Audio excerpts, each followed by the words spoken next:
शराब घोटाला मामले में रिश्वत की रकम हासिल करने के लिए केजरीवाल और मामले में शामिल आरोपियों ने हर किस्म के हथकंडे अपनाए और इसके लिए शराब कारोबारियों को ज्यादा मुनाफे का भरोसा तो दिया ही गया, लेकिन जो नहीं माना उसे तबाह करने की धमकी तक दी गई।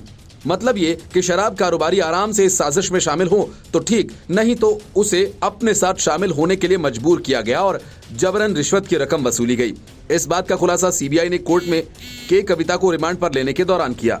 सीबीआई ने के कविता को हिरासत की मांग करते हुए कोर्ट को बताया कि कविता ने कथित तौर पर अरविंदो फार्मा के प्रमोटर शरद चंद्र रेड्डी को दिल्ली में 5 रिटेल जोन के बदले में आम आदमी पार्टी को 25 करोड़ रुपए देने के लिए धमकाया था, क्योंकि शरद इस घोटाले में शामिल होने को तैयार नहीं था। सीबीआई ने तेलंगाना के पूर्व मुख्यमंत्री चंद्रशेखर राव की बेटी की कविता ने शरद रेड्डी से कहा था कि अगर आम आदमी पार्टी को 25 करोड़ नहीं देते हैं तो तेलंगाना और दिल्ली में उनके कारोबार को तबाह कर दिया जाएगा। दिल्ली शराब घोटाला से जुड़े मनी लॉन्ड्रिंग केस में शरद चंद्र रेड्डी अब सरकारी गवाह हैं और इस केस की जांच का जिम्मा ईडी के पास है। सीबीआई ने भी अभी तक शरद रेड्डी के खिलाफ कोई चार्जशीट दाखिल नहीं की है। जांच एजेंसी ने स्पेशल जज कावेरी बाबेजा को बताया कि शरद रेड्डी के कविता की धमकी और आश्वासन के बाद ही दिल्ली में शराब व्यापार करने को राजी हुआ था। कविता ने रेड्डी से कहा था कि उनके लिंक दिल्ली सरकार के साथ हैं। राजधानी में बनाई गई नई शराब नीति के तहत कारोबार में मदद की जाएगी। सीबीआई ने आरोप लगाया कि के कविता ने शरद रेड्डी से कहा था कि शराब कारोबार करने के लिए आम आदमी पार्टी को हर एक रिटेल जोन के लिए 5-5 करोड़ रुपए का भुगतान करना है और इतना ही नहीं, भुगतान उनके साथियों अरुण आर पिल्लई, अभिषेक बोयनपल्ली को करना है, जो बदले में विजय नायर को कोऑर्डिनेट करेंगे, जो कि अरविंद केजरीवाल का प्रतिनिधि था। सीबीआई ने कहा कि आम आदमी पार्टी को 100 करोड़ की रिश्वत अरेंज करने में के कविता का बड़ा रोल रहा है। के कविता अरविंद केजरीवाल के साथ मुख्य साजिशकर्ताओं में से एक हैं। सीबीआई ने कहा कि इस मामले से जुड़े कई आरोपियों के बयान दर्ज हुए हैं।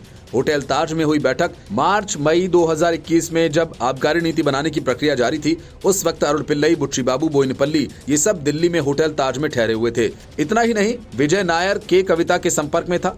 कविता ने बिजनेसमैन से 100 करोड़ रुपए की अग्रिम धनराशि की व्यवस्था करने के लिए कहा था। सीबीआई ने कहा कि गोवा चुनाव के लिए हवाला के जरिए पैसा इकट्ठा किया गया।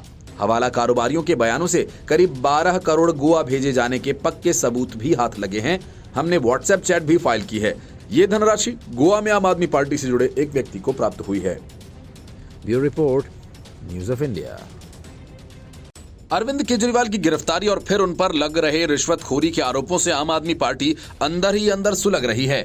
पार्टी के संयोजक और मुख्यमंत्री अरविंद केजरीवाल जेल में हैं। पूर्व उप मुख्यमंत्री मनीष सिसोदिया जेल में हैं। पूर्व स्वास्थ्य मंत्री सत्येंद्र जैन जेल में हैं। सांसद संजय सिंह 6 महीने जेल में रहने के बाद हाल ही में जमानत पर बाहर आए हैं। उन पर भी 2 करोड़ कैश लेने का आरोप है। ये सब तब हो रहा है जब देश में लोकसभा के चुनाव होने हैं। सारी पार्टियां चुनाव प्रचार में उतर गई हैं, लेकिन आम आदमी पार्टी अभी तक कैंपेन शुरू नहीं कर पाई। इस बीच दिल्ली सरकार के मंत्री राजकुमार आनंद ने मंत्री पद से पार्टी से अचानक इस्तीफा दे दिया। अपनी सरकार पर करप्शन का साथ देने का गंभीर आरोप लगाया। केजरीवाल शराब घोटाला और हर किस्म के आरोपों के बचाव में आम आदमी पार्टी के 4 चेहरे और केजरीवाल की बीवी सुनीता ही मुखर हैं और उनमें भी 3 आरोपों से घिरे हैं। यही 5 अरविंद केजरीवाल की गिरफ्तारी के विरोध में अपनी बात रखते हुए इन्हें देखा जा सकता है और पूरी पार्टी मौन है। ये 5 हैं आतिशी मार्लेना, सौरभ भारद्वाज, संजय सिंह, संदीप पाठक और सुनीता केजरीवाल।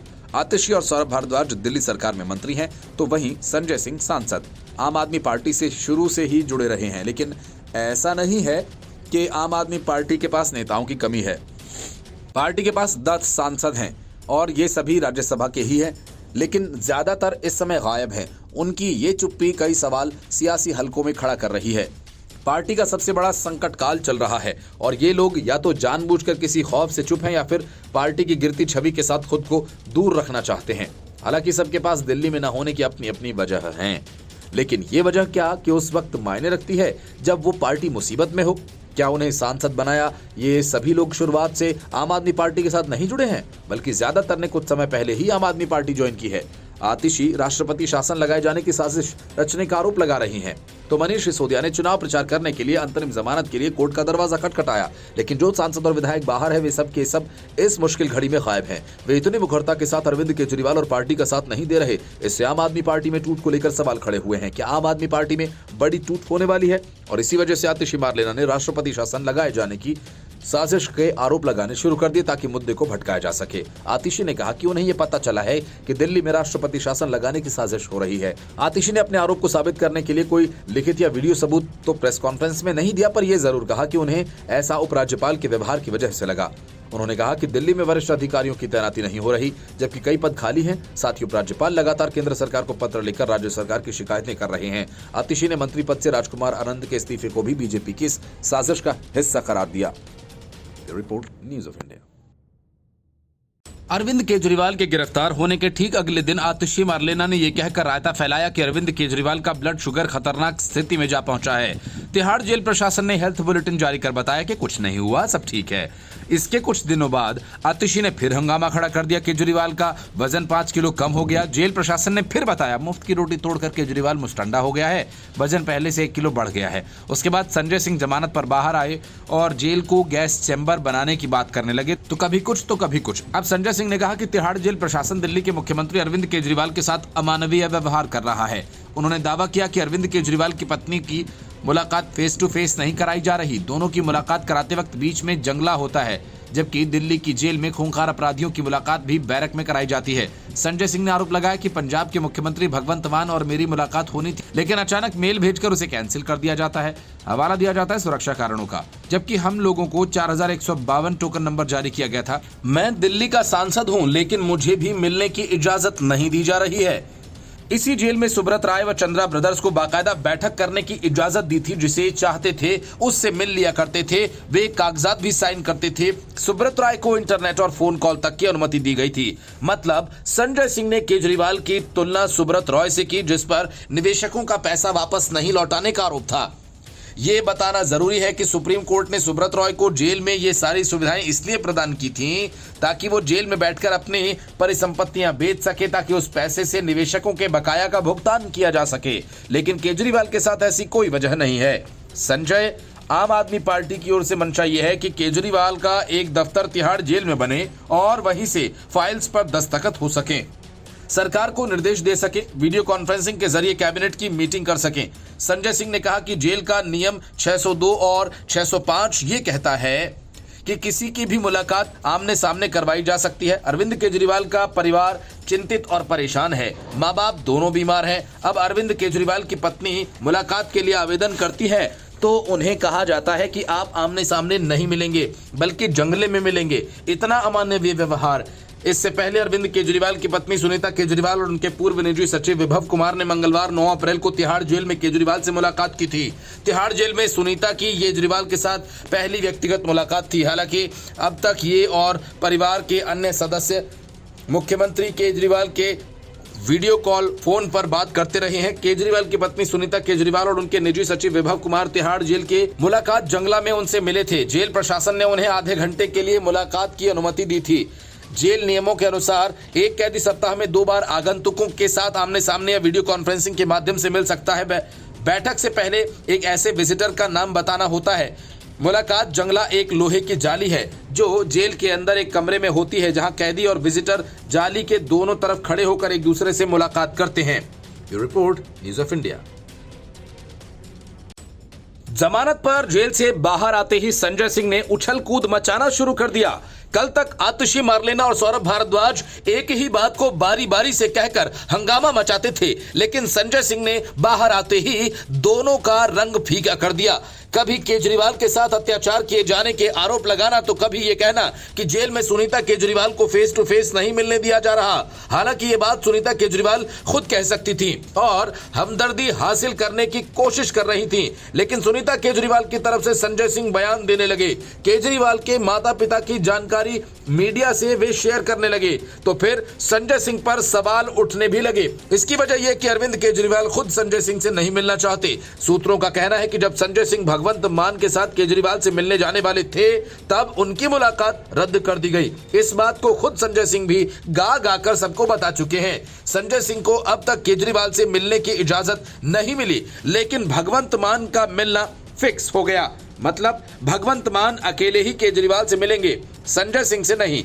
एक वजह तो ये कि दोनों ही शराब घोटाला मामले में फंसे हुए हैं एक जमानत पर बाहर है और दूसरा अंदर, इसलिए केजरीवाल दूसरे सह आरोपी को नहीं मिलना चाहते। सूत्रों का कहना है कि संजय सिंह की असली निगाह सीएम के पद पर टिकी है। वे खुद केजरीवाल की जगह सीएम बनना चाहते हैं। पार्टी के अंदर खाने चल रही इस चर्चा की भनक लगते ही बीजेपी के दिल्ली प्रदेश अध्यक्ष वीरेंद्र सचदेवा ने अरविंद केजरीवाल और संजय सिंह दोनों पर बड़ा आरोप लगाया। सचदेवा ने दावा किया कि उनके सूत्र बता रहे हैं कि अरविंद केजरीवाल तो अब संजय सिंह से मिलना ही नहीं चाहते। संजय सिंह विधायकों की जोड़ तोड़ कर मुख्यमंत्री बनना चाहते हैं, जबकि केजरीवाल मुख्यमंत्री का पद अपने परिवार में ही रखना चाहते हैं। उन्होंने कहा कि संजय सिंह को जो संदेश चाहिए वो अरविंद केजरीवाल ने दे दिया। संजय सिंह को इशारों में यह बात समझनी चाहिए कि केजरीवाल किससे मिलना चाहते हैं और किससे नहीं। तिहाड़ जेल दिल्ली सरकार के अंतर्गत आती है और अरविंद केजरीवाल सरकार द्वारा बनाए गए जेल मैनुअल 2018 के नियम 602 के तहत इस तरह की हाई प्रोफाइल कैदी की सुरक्षा को ध्यान में रखते हुए शीशे की दीवार के आर पार और इंटरकॉम के जरिए ही मुलाकात कराई जा सकती है। सुरक्षा कारणों से किसी भी राज्य के मुख्यमंत्री की जेल में बंदी कैदी से मुलाकात के लिए जेल में व्यवस्था करना कोई साधारण बात नहीं होती है। न ही सामान्यतः मुख्यमंत्री अथवा बड़ी सुरक्षा प्राप्त नेता इस तरह जेल में जाकर कैदी से मिलने की जिद करते हैं। इसके बावजूद तिहाड़ जेल जो दिल्ली सरकार की ही जेल है, उसके अधिकारियों ने जेल में बंद कैदी दिल्ली के मुख्यमंत्री अरविंद केजरीवाल और पंजाब के मुख्यमंत्री भगवंत मान के बीच मुलाकात तय की। सचदेवा ने यह कहा कि संजय सिंह को भी यह नियम पता है। वे खुद लंबे समय तक जेल में रहकर आए हैं, लेकिन फिर भी जानबूझकर भ्रम फैलाने के लिए ये कह रहे हैं मिलने नहीं दिया जा रहा। उन्होंने कहा कि सरकार आपकी है, अधिकारी आपके हैं, मिलने से कौन रोक रहा है। कई बार कैदी खुद भी ये तय करता है कि उसको किससे मिलना है। उन्होंने दावा किया कि फेस टू फेस मिलने की सुविधा अरविंद केजरीवाल स्वयं उठा रहे हैं। न्यायालय ने उनको छूट दी है और जो नाम अरविंद केजरीवाल ने दिए हैं उनसे मिल रहे हैं, खाना घर का खा रहे हैं, पॉलिटिकल संदेश जो भी दे रहे हैं पत्नी दे ही रही है। उन्होंने कहा कि जेल में प्रवेश करते समय अरविंद केजरीवाल ने जो 10 मुलाकाती नाम लिखवाए थे उसमें भगवंत मान और संजय सिंह का नाम ही नहीं था, इसलिए ये मुलाकातें होने में समय लग रहा है। अब जेल मैनुअल के अनुसार ही कार्यवाही होगी। भाजपा नेता ने यह आरोप भी लगाया कि ऐसा प्रतीत होता है कि अरविंद केजरीवाल जेल में कुछ उस तरह की छूट एवं सुविधाएं चाहते हैं जैसे मनमानी सुविधाओं का आनंद उनके पूर्व मंत्री सत्येंद्र जैन साल 2022 में उठाते पकड़े गए थे। Bureau report, news of India. Delhi में सरकार है पर सीएम नहीं, विभाग है पर मंत्री नहीं, और इसके बाद आम आदमी पार्टी का दावा है कि सरकार जेल के अंदर से केजरीवाल मजे में चला रहे हैं, लेकिन हकीकत आम आदमी पार्टी के इन दावों से बिल्कुल उलट है। दिल्ली सरकार में दलित समुदाय का प्रतिनिधित्व करने वाले इकलौते मंत्री राजकुमार आनंद के इस्तीफे की वजह से ऐसा पेंच फंसा जिसे सुलझा पाना आसान नहीं। वजह ये कि अब तक राजकुमार आनंद का इस्तीफा स्वीकार नहीं किया गया है।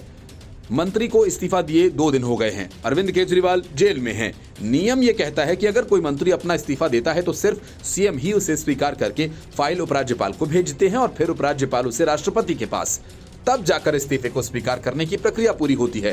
राजकुमार आनंद ने तो प्रधानमंत्री पद के साथ आम आदमी पार्टी की सदस्यता से भी इस्तीफा दे दिया और उसके भी राष्ट्रीय संयोजक अरविंद केजरीवाल ही हैं। ऐसे में सीएम के जेल में होने की वजह से प्रक्रिया कैसे पूरी होगी भला? इसको लेकर पेंच फंसा हुआ है, क्योंकि दिल्ली में पहली बार इस तरह की स्थिति देखने को मिल रही है। संविधान और कानून के जानकारों का कहना है कि अगर मंत्री सीधा उपराज्यपाल या राष्ट्रपति को अपना इस्तीफा भेजते तो उस स्थिति में एलजी या राष्ट्रपति पहले मुख्यमंत्री से राय लेते और सीएम की सहमति के बाद इस्तीफे को स्वीकार करते। विशेष परिस्थितियों में ये खुद भी सीधा इस्तीफा स्वीकार कर सकते हैं। लेकिन राजकुमार आनंद के इस्तीफे का पत्र मुख्यमंत्री के नाम लिखा है। ऐसे में जब तक मुख्यमंत्री इसे स्वीकार नहीं करते तब तक इस्तीफा मंजूर नहीं होगा। बड़ा सवाल यही कि केजरीवाल इस्तीफा स्वीकार कैसे करेंगे और कैसे फाइल को साइन करके एलजी को भेजेंगे, क्योंकि जेल मैनुअल के अनुसार केजरीवाल को इसकी इजाजत नहीं है। इसके अलावा केजरीवाल के पास हाथ में फाइल नहीं भेजी जा सकती, क्योंकि ये प्रशासनिक गोपनीयता के नियमों का उल्लंघन माना जाएगा। ये अपने आप में एक बिल्कुल अलग स्थिति है और इसमें नियमों के तहत ही चलना होगा, क्योंकि केजरीवाल अभी जेल में हैं।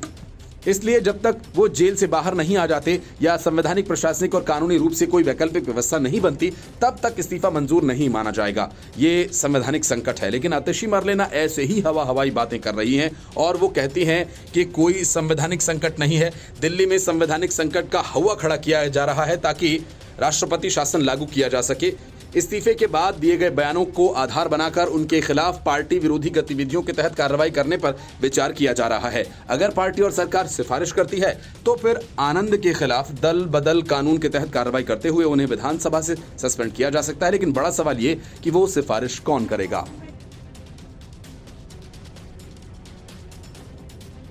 कांग्रेस छोड़ने वाले नेता और बीजेपी अगर कांग्रेस पर यह आरोप लगाते हैं कि कांग्रेस भारत, भारतीयता और भारतीय सांस्कृतिक मूल्यों से घृणा करती है, तो इसके पीछे कई कारण हैं। कर्नाटक की विधानसभा में पाकिस्तान जिंदाबाद के नारे लगाए जाते हैं और कांग्रेस कुछ नहीं करती। सनातन और राम के खिलाफ मोर्चा खुल जाता है और कांग्रेस पिछले दरवाजे से उसका समर्थन करती है। अब हालात यह है कि कांग्रेस में कोई भारत माता की जय के नारे भी नहीं लगा सकता। कांग्रेस के इस अघोषित प्रतिबंध का खुलासा तब हुआ जब कर्नाटक के एक विधायक ने रैली में भारत माता की जय के नारे लगाने के लिए मल्लिकार्जुन खड़गे से बाकायदा इजाजत मांगी। उसके बाद ही रैली में भारत माता की जय के नारे लगे। असल में कर्नाटक के कलबुर्गी में कांग्रेस के राष्ट्रीय अध्यक्ष मल्लिकार्जुन खड़गे की रैली आयोजित की गई। रैली के दौरान एक कांग्रेसी विधायक ने भारत माता की जय का नारा लगाने के लिए खड़गे से इजाजत मांगी।